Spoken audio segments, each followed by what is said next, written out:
Exchanging a couple of fives there, and Mats Karlsson, of course, Gary Dickenson shaking hands, and Dickenson will start on the left-hand lane, and he'll open up match number 1. And I think we should explain to our viewers that the way this is going to work, it's a Scotch doubles type of thing. Dickenson will bowl only on lane 59, where Pappas will bowl on lane 60. So that team has chosen to have Pappas finish in the 10th frame as Gary starts with a strike. Last night in the position round game, Pappas and Dickenson are in 7th place. They shoot a big game, both of them, and vaulted from there into the number 4 slot, some pressure bowling. They really came through when they had to, but they've been doing that for 20 years out here. First shot for Mats Karlsson, trying to become the first foreign player to win a PBA championship. It's a battle between him and Leto Monticelli. Monticelli's had the upper hand so far, but Mats has been bowling extremely well. Breaks it down, leaves only the 2-pin, a relatively simple spare to start the match out with. Mats from Gothenburg, Sweden. And really, Mike and I, as we chatted before the telecast this evening, probably the best player in Europe. He definitely was. As I mentioned before, he beat me in the Grand Prix over there as an amateur, and I got the first place money, but he wound up with the trophy.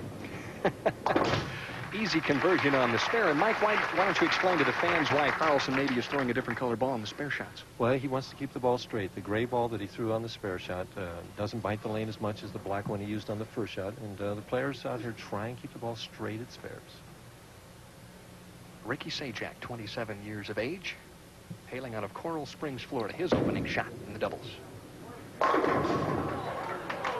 that 6-pin leaned on the 10, but it didn't knock it over.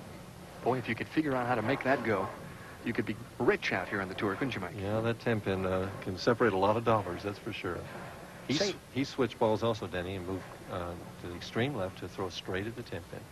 As Mike mentioned, Sajak struggling a little bit this year, having won a little better than $12,000 on the winter tour. Won $38,000 last year, but his big year was the year before. Oh, he was dynamite the year before. I was on one of those telecasts that he won in Cleveland, and he beat me. I shot 230-something at him, and then he went on to beat Skidmore, who shot 240-something at him, and Sajak beat us both. For a double. Boy, that was kind of a dead sound, wasn't it? It just seemed like the ball wasn't alive when it hit the pins. Mike, what kind of an advantage? Will the scores be a little higher in the doubles because the players are bowling on only one lane because they don't have to make the adjustment of both pairs? It definitely can be, Dan. I don't know whether they will or not. It seems like every prediction I make comes wrong, so I'm not going to predict, but they definitely can be because you don't have to get lined up on both lanes. You just have to get lined up on one as Pappas converts the 10-pin. One thing is for sure, the action will flow because the players basically are up on the approach and ready to go the minute the guy finishes. Right. See, normally George would be waiting for that ball to come back before he ever got up there, and Gary's up ready to throw already, so we should have the action move along quite quickly at a good pace tonight. That's a good thing because we have a number of slow players on the telecast tonight. I knew you'd get that dig in somewhere. Well, Gary Dickenson is 2 for 2 on lane 59 here at the Showboat Bowling Center in Las Vegas, Nevada, and it is warm outside, somewhere near 100 degrees.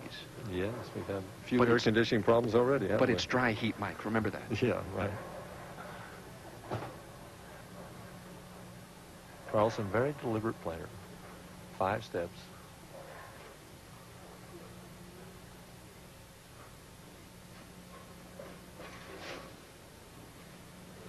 From the outside angle. Ooh. Oh. That's a double tap right light in the pocket and leaves the swishing, what we call pocket 710. Just a terrible break there. Usually what happens on that shot is that the 5-pin will go behind the 7-pin and the head pin goes in front of it.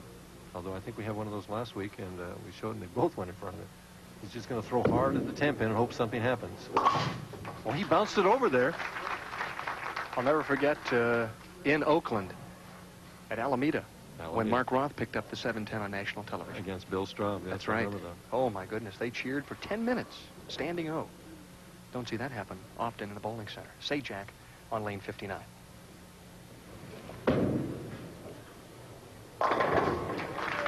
Same hit, but he carried it. And he picks up his partner. They needed a strike there. We'll be back with more bowling in the opening match right after this.